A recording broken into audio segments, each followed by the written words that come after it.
জেলার বজবজ 2 নম্বর ব্লকের সাতগাছিয়া বিধানসভার রায়পুর জলপ্রকল্পের কাছে আজ দুপুর আনুমানিক 1টা নাগাদ আচমকাই পণ্যবাহী একটি জাহাজ নিয়ন্ত্রণ হারিয়ে নদীর পাড়ে সজোরে ধাক্কা মারে। বিকট শব্দে আশেপাশের বাড়ির লোকজনেরা বাইরে বেরিয়ে এসে দেখতে পায় নদীর পাড়ে ধাক্কা মেরেছে বিশালাকার পণ্যবাহী একটি জাহাজ। স্থানীয়রাই খবর দেয় নোদাখালী থানায়।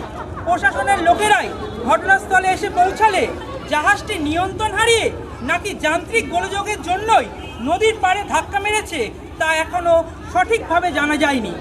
আর এই মুহূর্তে আমি দাঁড়িয়ে রয়েছি একেবারে সেই জাহাজের সামনে। আমি একটু চিত্রসংগ্রহ থেকে ছবিটা দেখাতে বলবো। দেখতেই পাচ্ছি ইতিমধ্যে যে ছবি দেখাচ্ছি ইতিমধ্যেই কিন্তু মানুষ কিন্তু ভিড় জমেছে এবং যারা স্থানীয়রা রয়েছে তারা কিন্তু এক মুঠো ফোনে বন্দি করতে চাইছে। যে ছবি দেখতে পাচ্ছি একেবারে নোদাখালী থানার ছবি। নোদাখালী থানার এলাকার যে গঙ্গার ঘাট রয়েছে সেখানে কিন্তু ইতিমধ্যেই জাহাজ দাঁড়িয়ে গেছে। তবে যান্ত্রিক গোলযোগের কারণে নাকি নিয়ন্ত্রণ হারিয়ে তা কিন্তু এখনো স্পষ্টভাবে জানা যায়নি। যে ছবি ইতিমধ্যে দেখাচ্ছি। কখন হয় এটা? 1টা নাগাদ। তখন দেখেছিস? যখন কি দেখলি? এটা ওই দিক থেকে আসছিল। কোন দিক থেকে? ওই দিক থেকে, মানে ডায়মন্ডের দিক থেকে? হ্যাঁ। আস্তে আস্তে হঠাৎ দেখি ভাগতে শুরু করে।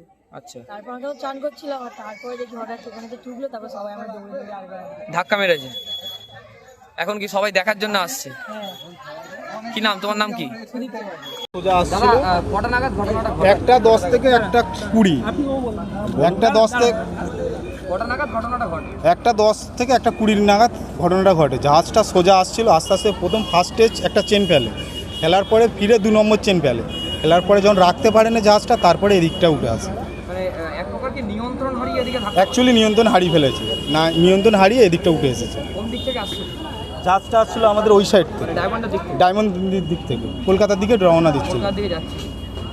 এখন কারণ মানে জাহাজ সরানোর কাজ চালু হয়েছে? না না না, আপাতত এখনও তো সেরকম পরিস্থিতি হয়নি। ওপর থেকে ওরা মাপঝোপ করছে, ওনাদের যা কর্মীকর্তারা আছে। থানার প্রশাসন একবার এসেছিল, এসে দেখে বুঝে আছে। কোর্টের তরফ থেকে এসেছিল? কোর্টের লোকজন? কোর্টের লোকজনকে আপাতত দেখতে পাওয়া যাচ্ছে না। প্রশাসন সূত্রে খবর ডায়মন্ড হারবার থেকে কলকাতার দিকে যাচ্ছিল এই পণ্যবাহী জাহাজটি। তবে যান্ত্রিক গোলযোগের কারণে নাকি নিয়ন্ত্রণ হারিয়ে এই পাড়ে ধাক্কা মারে তা নিয়ে কিন্তু উঠছে প্রশ্ন। নোদাখালী থেকে বিশ্বজিৎ নস্করের রিপোর্ট, বাংলা হান্ট। বাংলা হান্টের আরও খবর দেখতে নজর রাখুন। বাংলা খবর মানেই বাংলা হান্ট।